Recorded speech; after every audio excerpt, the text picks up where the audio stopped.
A very good morning to everyone present here. So today in this presentation we are going to explain the chapter Force and Friction.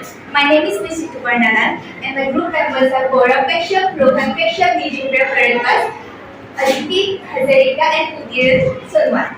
So we are the students of Class VIII. So today we are going to explain the chapter Force and Friction. To know the chapter well, we have to first know that what is a force.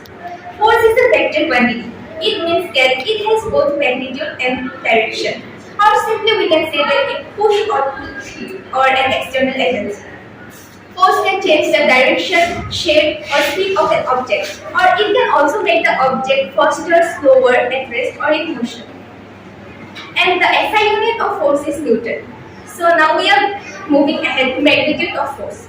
It depends on the number of forces that act on a particular action. For example, when two or more forces act in the same direction, then the magnitude of the force is the sum of the forces. Or when the two or more forces act in the opposite direction, then the magnitude of the force is the difference of the forces. Or if the magnitude of the forces change, the effect of the forces will also change. Basically, we know that forces are two types, that are contact force and non-contact force. Non-contact force are the forces that do not need a physical force to act, and the rest will be explained by Rohan Kashyap. So good morning everyone, myself Rohan Kashyap, and today I am going to explain gravitational force. So the basic definition of gravitational force is that it is a force which attracts two body with masses. It is the reason why objects fall when dropped, and why the stars move around their galaxies and the planets orbit their stars. Different objects exert different magnitude of gravitational force.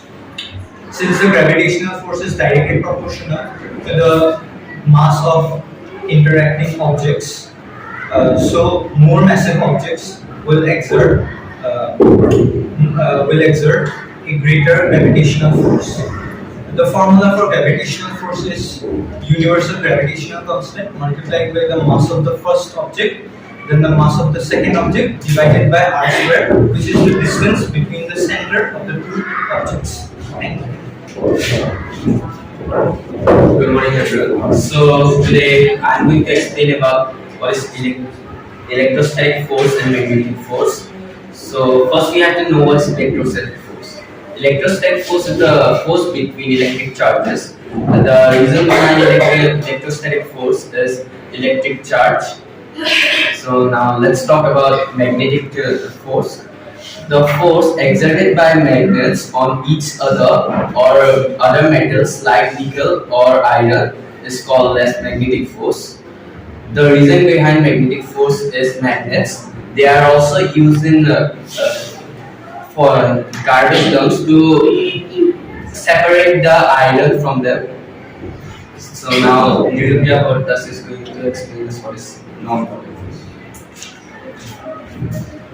Hello everyone, my name is Nijindra Parankas from Class 8B. So my topic is contact force. Any force that occurs as a result of two objects making contact with each other is contact force. So let us understand contact force with the help of example. Applied force. Number one, applied force.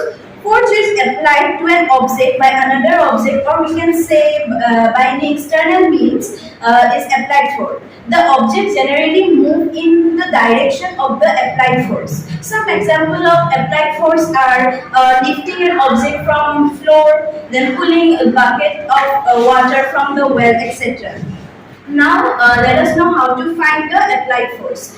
Suppose an object of a mass is pushed through a distance such as elevation is A, then the applied force is given by Fa is equal to Ma. And now if the object is moving on the surface where there is friction force, then it will be Ma is equal to Fa minus F. F is force. Or you can also say it's like Fa is equal to Ma plus F. And now, if a string suspend the object when then its weight only force of acting on it. So here the applied force can be written as Fa is equal to weight, which is mg.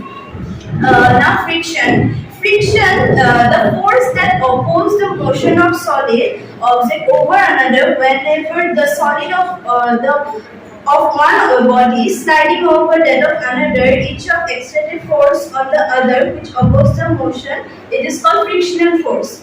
So there are mainly four type of frictional force: static force, then sliding force, which is also known as kinetic force, and rolling force, and fluid force. Now it will be continued by Aditya Sajari.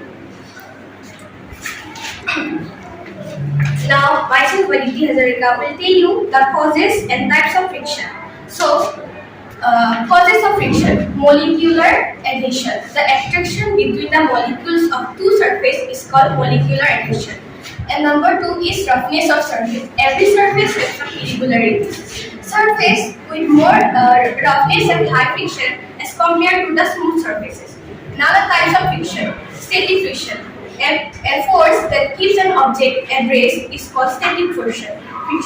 Number two, sliding or kinetic friction. A force that keeps an object in motion, or when two objects slide against each other, is called static or kinetic friction. And the last is rolling friction. It is a force that occurs when two objects rolls on each other. So, example of rolling friction is car's wheel on the ground. Thank you. Now, I am going to explain about fluid friction. The force of friction due to air and water is called fluid friction. When cars and airplanes move at very high speed, their motion is opposed by friction of air molecules surrounding them. The friction air produces is called drag. To reduce drag, automobiles, ships, and airplanes are given a special kind of shape called streamline shape, like you can see in the picture.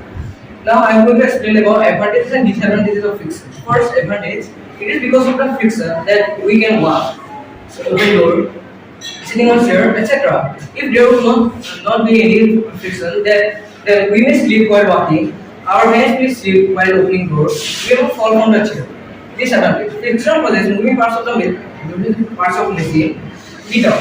This causes wastage of energy and fuel. Friction also causes wear and tear of moving parts. Like you can see in the picture that because of the friction, the moving parts of the machine heat up and burns. Now, methods of reducing friction. To reduce wear and tear of friction mainly depends on two factors: roughness of the two surfaces and the number of times the two surfaces rub against each other. To reduce friction, we can introduce a substance between the two surfaces, and the process is called lubrication. And the substance introduced is called lubricant. The common lubricants are oil and grease. And we can also use ball bearings to reduce friction. Methods of increasing friction. There are two methods of increasing friction. One is by increasing the roughness of the surface, and other is by increasing the mass of the surface, the mass of the object that is moving. For example, tire vehicles have treads in them, which increase the friction between the road and tire. Thank you.